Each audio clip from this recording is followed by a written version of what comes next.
경제와 돈이 되는 미래 산업 이야기가 궁금하다면 지금 구독 버튼과 좋아요를 눌러주시고 바로 시작하겠습니다. 여러분은 카카오가 개인정보 유출로 151억 원이 넘는 과징금을 받았다는 사실은 알고 계실 겁니다.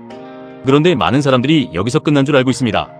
하지만 진짜 싸움은 이제부터 시작입니다. 오는 9월 항소심이 시작되는데 이번 판결은 단순히 카카오 한 회사의 문제가 아니라 앞으로 네이버, 쿠팡, 배달앱, 금융 플랫폼까지 국내 모든 플랫폼 기업의 운명을 바꿀 수도 있는 중요한 재판입니다. 도대체 왜 이렇게 중요한 사건인지 지금부터 하나씩 쉽게 설명드리겠습니다. 사건은 카카오톡 오픈 채팅에서 시작됐습니다. 오픈 채팅은 전화번호를 몰라도 누구나 대화를 할 수 있다는 점 때문에 엄청난 인기를 얻었습니다. 취미 모임, 중고거래, 투자방, 게임방, 지역 모임까지 수많은 사람들이 이용하고 있죠. 문제는 이용자들이 보이지 않는 곳에서 개인정보가 연결되고 있었다는 점입니다. 해커들은 오픈 채팅에서 생성되는 회원 일련 번호를 수집했습니다. 이 번호 하나만 보면 의미가 없어 보일 수도 있습니다. 하지만 다른 데이터와 결합되는 순간 이야기가 완전히 달라집니다. 프로필 이름, 오픈 채팅방 이름, 참여 기록, 다른 서비스 정보, 이런 데이터들이 연결되면서 특정 개인을 식별할 수 있는 정보가 만들어졌고 결국 약 6만 5천 건 이상의 개인정보가 무단 조회되고 거래됐다는 것이 개인정보보호위원회의 조사 결과였습니다. 쉽게 말하면 퍼즐 조각 하나는 아무 의미가 없지만 여러 조각을 맞추면 얼굴이 완성되는 것과 같은 원리입니다. 카카오는 여기에 동의하지 않았습니다. 카카오의 주장은 비교적 명확했습니다. 해커가 내부 서버를 직접 해킹한 것이 아니라 공개된 정보들을 조합한 것이기 때문에 개인정보 유출이라고 보기 어렵다는 입장이었습니다. 또한 자신들은 이미 충분한 보안 시스템을 운영하고 있었고 과징금도 지나치게 과도하다고 주장했습니다. 하지만 법원의 판단은 달랐습니다. 재판부는 매우 중요한 기준을 제시했습니다. 개별 정보는 평범해 보여도 여러 정보를 결합해서 특정 개인을 식별할 수 있다면 그것 역시 개인정보라는 것입니다. 즉 데이터 하나하나보다 데이터를 결합했을 때 발생하는 위험성을 더 중요하게 본 것입니다. 이 판결은 상당히 의미가 큽니다. 왜냐하면 지금의 AI 시대에는 데이터를 조합하는 기술이 엄청나게 발전했기 때문입니다. 예전에는 이름 하나, 전화번호 하나만 개인정보라고 생각했습니다. 하지만 이제는 위치 정보, 검색 기록, 프로필, 구매 내역, SNS 활동, 이런 작은 정보들도 AI가 결합하면 특정인을 쉽게 찾아낼 수 있습니다. 결국 개인정보의 기준 자체가 과거보다 훨씬 넓어지고 있다는 의미입니다. 법원이 또 하나 지적한 부분이 있습니다. 해커의 공격이 아무런 탐지 없이 진행됐다는 점입니다. 법원은 접근 제한 기능과 유출 탐지 시스템이 제대로 작동하지 않았다고 판단했습니다. 즉 단순히 해킹당한 것이 문제가 아니라 해킹을 막거나 발견할 시스템이 충분하지 않았다는 것입니다. 이 부분은 앞으로 모든 기업들이 가장 신경 써야 할 부분입니다. 요즘은 해킹을 100% 막는 것은 사실상 불가능합니다. 하지만 얼마나 빨리 발견하고 얼마나 빨리 차단했는지가 더 중요한 평가 기준이 되고 있습니다. 또 하나 흥미로운 부분이 있습니다. 많은 사람들이 151억 원이라는 숫자만 보고 엄청난 금액이라고 생각합니다. 그런데 법원은 오히려 이렇게 이야기했습니다. 개인정보위원회가 이미 40%나 감경해준 금액이라는 것입니다. 원래 계산대로라면 더 큰 과징금이 나올 수도 있었다는 의미입니다. 왜 이렇게 큰 금액이 나왔을까요? 그 이유는 관련 매출 규모 때문입니다. 법원은 카카오가 약 1조 2천억 원 규모의 관련 매출을 통해 개인정보를 기반으로 사업을 운영했고 그만큼 책임도 커진다고 판단했습니다. 여기서 중요한 포인트가 하나 있습니다. 앞으로 개인정보 관련 과징금은 단순히 사고 규모만 보는 것이 아닙니다. 기업의 매출 규모까지 함께 반영됩니다.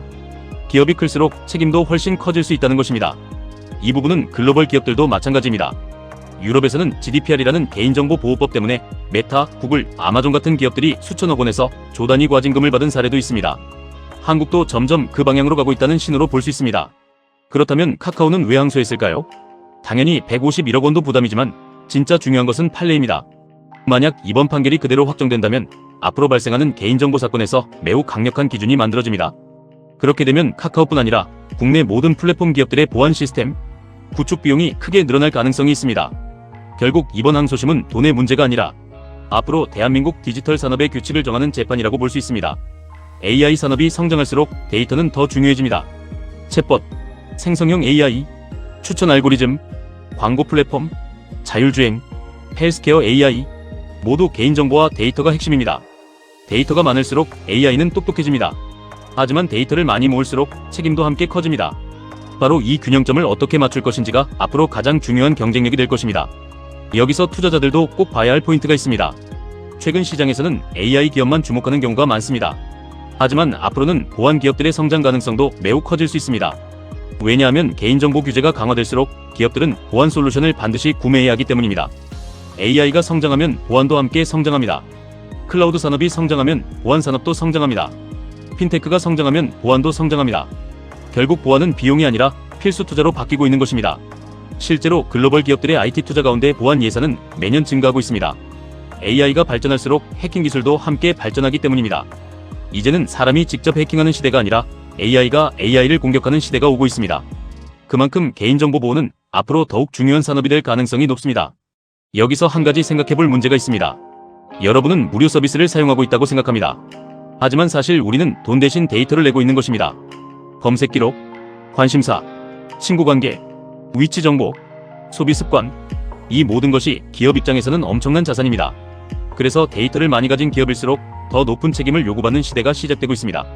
이번 사건은 단순히 카카오가 잘못했는지 아닌지만 따지는 재판이 아닙니다. 앞으로 대한민국 플랫폼 기업들이 어떤 기준으로 개인정보를 관리해야 하는지를 결정하는 중요한 분기점이 될 가능성이 큽니다. 항소심에서 카카오의 주장이 일부 받아들여질 수도 있고 1심이 그대로 유지될 수도 있습니다. 하지만 어떤 결과가 나오더라도 기업들은 이전보다 훨씬 강력한 보안 시스템을 구축해야 한다는 흐름은 바뀌기 어려워 보입니다.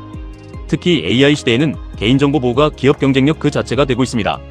이제 소비자들도 단순히 서비스가 편한지만 보는 것이 아니라 내 정보를 얼마나 안전하게 보호하는지도 함께 평가하기 시작했습니다. 앞으로 신뢰를 얻는 기업이 결국 시장에서 더 오래 살아남게 될 가능성이 높습니다. 지금까지 내용을 정리해보겠습니다. 카카오의 151억 원 과징금 항소심은 단순한 벌금 재판이 아닙니다. 개인정보의 기준을 어디까지 볼 것인지, 기업의 보안 책임을 어디까지 인정할 것인지, AI 시대의 데이터 활용과 개인정보 보호의 균형을 어떻게 맞출 것인지, 대한민국 디지털 산업의 새로운 기준을 만들 수 있는 중요한 재판입니다. 그래서 이번 9월 항소심 결과는 IT 기업 관계자뿐 아니라 투자자와 일반 이용자 모두가 관심있게 지켜볼 필요가 있습니다. 여기까지 보셨다면 구독과 좋아요는 영상 제작에 정말 큰 힘이 됩니다. 앞으로도 돈이 되는 경제 뉴스와 미래 산업, AI, 반도체, 투자 트렌드까지 가장 쉽고 빠르게 분석해서 전해드리겠습니다. 이번 카카오 항소심은 과연 판결이 뒤집힐까요? 아니면 151억 원 과징금이 그대로 확정될까요? 여러분의 생각은 어떠신가요? 댓글로 여러분의 의견을 남겨주시면 함께 이야기 나눠보겠습니다. 끝까지 시청해주셔서 진심으로 감사합니다. 다음 영상에서 더욱 흥미롭고 돈이 되는 이야기로 찾아뵙겠습니다.